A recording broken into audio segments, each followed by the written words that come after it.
WTOL 11 breaking news now. We are following several major stories as we come on the air right now at 5. The wildfires in Canada are causing smoky conditions that you are going to notice right away this morning.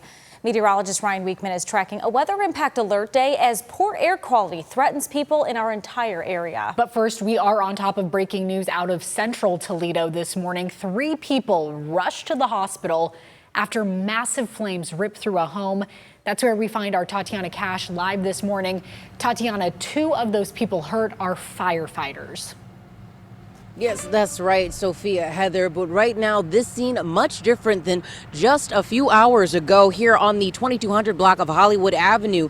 This home, as we mentioned, was engulfed in flames. The street had to be blocked off. But now, when I spoke with firefighters and heard them not too long ago, they're actually just trying to extinguish the hot spots, and they tore down the home. Now, 2 firefighters were hurt in the blaze. Additionally, a victim was found inside the home and then taken to the hospital. Their condition is unknown at this time.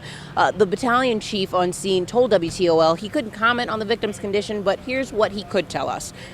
The victim was in the home, a large duplex, nearly 3 stories, and in hoarding conditions. And as you know, with hoarding conditions, that can definitely exacerbate an issue when it comes to a fire. Additionally, firefighters were working in temperatures at one time reaching well over 100 degrees. There was 0 visibility within the home, and they said that there were hidden spaces in the home where even smaller fires were happening, which was a concern, which the fire can continue to spread, of course, but they were able to get the flames contained to one single home. Here's what else the chief had to say about the situation. There's reported possible explosions, possible person trapped, extremely challenging conditions. It's a large duplex, both sides. You can see it's almost 3 stories. High heat conditions, hoarder conditions on both sides. We did make an aggressive interior attack. They did locate a victim, remove the victim, and expedited her to the hospital. Now, again, it was the severity of things. At one point, firefighters actually had to pull back for their own safety to make sure that they were okay. And as you can see, again, there was a home just next door, not very far away, but they were able, luckily, to keep just the issue to the one home. I'll send it back to you in the studio.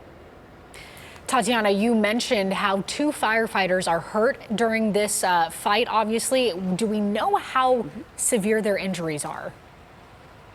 So when it comes to the extent of their conditions, the good news is they were minor injuries. We did speak with one battalion chief who says that at one point, one of the firefighters battling the blaze actually fainted from heat exhaustion, because again, that's just how intense and how hot those flames were.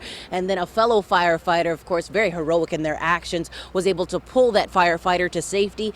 In turn, they themselves got an injury on their arm. But the good news is, again, as we've been reporting, it was minor injuries, is what we were told. So therefore, they are okay. But again, they did have to get checked out. So overall, this is a negative story that a home was burned down, but a positive story that we do know that as of right now, everyone is doing okay. Tatiana Cash, WTOL 11. All right, Tatiana, thanks so much. And we will keep you updated on air and online as soon as we learn more about that.